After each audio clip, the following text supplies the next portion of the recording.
최근 들어 일본이 선진국이라는 말이 무색할 정도로 점점 멀어지고 있습니다.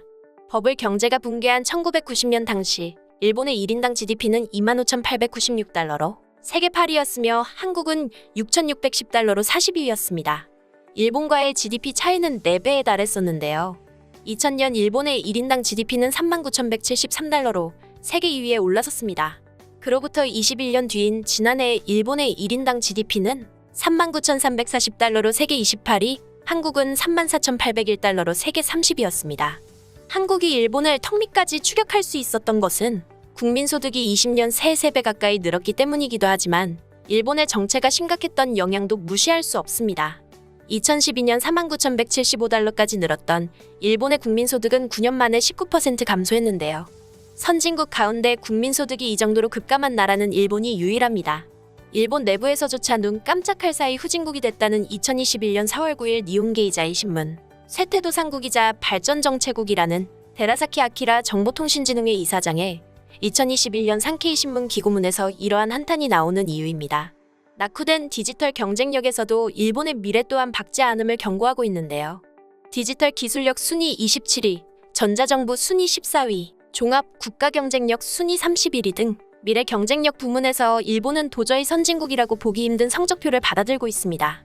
니혼게이자이 신문은 특기였던 반도체는 미국, 한국, 대만에 뒤처졌고 5세대 통신규격 경쟁에는 뛰어들지도 못했다며 전기자동차 전환도 한참 늦은 데다 신재생에너지 분야는 유럽, 중국과 격차가 크게 벌어졌다고 지적했습니다. 일본의 글로벌 경쟁력 후퇴는 경제 이외에 전 분야에 걸쳐 나타나는 현상인데요. 일본은 세계 5위 이산화탄소 배출국이지만 시대의 조류인 탈석탄 사회 실현을 선언한 건 120번째였습니다. 한편 일본의 근대화와 경제 성장을 이끈 주역으로 평가받는 교육 경쟁력도 흔들리고 있습니다. 문부과학성 과학기술 학술정책연구소에 따르면 일본 인구 100만 명당 박사학위 취득자는 2008년 131명에서 2018년 120명으로 줄었습니다.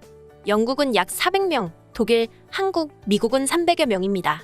주요국 가운데 박사 비율이 줄어든 나라는 일본이 유일합니다. 1990년대 전반까지 세계 3위였던 우수 과학 논문 순위도 2018년 10위로 떨어졌습니다. 선진국 탈락을 막으려 몸부림치는 일본의 발목을 잡는 또 다른 후진성은 남녀 격차인데요. 2021년 세계경제포럼 남녀평등지수에서 일본은 121호 아랍 국가들을 제외하면 최하위권입니다. 중의원 기준 일본의 여성 국회의원 비율은 9.67%로 세계 165위입니다. 여성 의사 21.9%, 판사 22.6%, 학교장 16.4%의 비율을 보여 선진국과 큰 격차를 보이고 있습니다. 민간 기업의 여성 임원 및 관리직 비율도 2019년 기준 14.8%로 선진국에 뒤처져 있습니다. 일본 최대 경제단체 게이달레는 2030년까지 기업의 여성 임원 비율을 30%까지 끌어올린다는 목표를 세웠지만 정작 20명의 게이달렘 부회장 가운데 여성은 단 1명뿐입니다.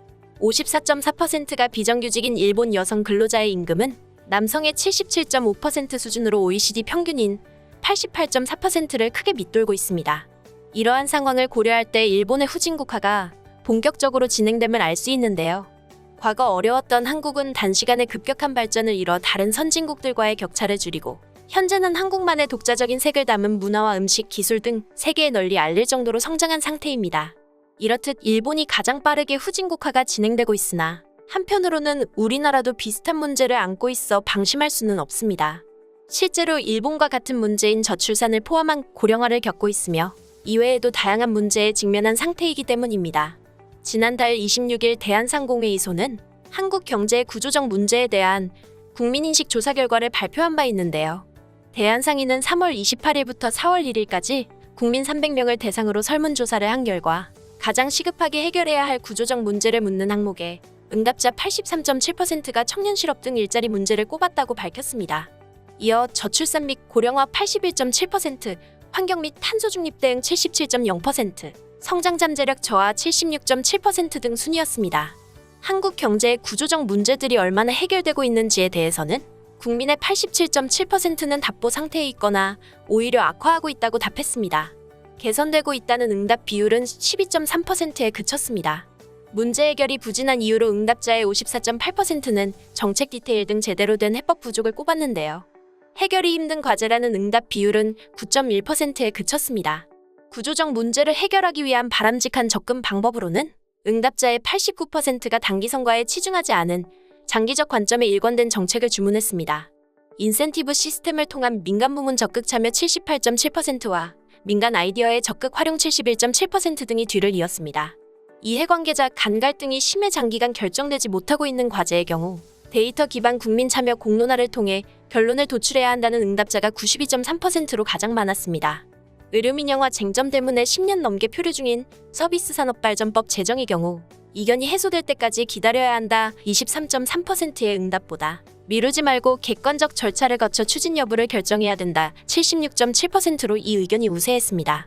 또 한국 경제의 구조적 문제를 개선하기 위한 기업의 역할에 대해 국민들은 과감한 연구개발 투자 88.0%와 소통 강화를 통한 문제 해결 동참 86.7%, ESG 경영, 사회적 약자 지원 등 사회적 가치 창출 85.3% 등이 필요하다고 답했습니다. 국민 300명을 대상으로 한 만큼 이 수치들이 국민 전체의 의견을 대변한 절대적 수치라고 할 수는 없으나 현재 국민들도 미래에 대해 세부적으로 개선해야 할 점을 인식하고 있음을 알 수 있습니다. 결국은 그저 일본의 후진국화를 구경할 것이 아니라 우리 정부가 이를 참고해 정책 마련에 힘써 조금이라도 더 대비를 해야 할 이유인 것입니다. 오늘 소식은 여기까지입니다. 내용이 도움이 되셨다면 구독과 좋아요, 알림 설정 부탁드리겠습니다. 세상의 소식을 전하는 월드리뷰는 계속해서 달려나가겠습니다. 시청해주셔서 감사합니다.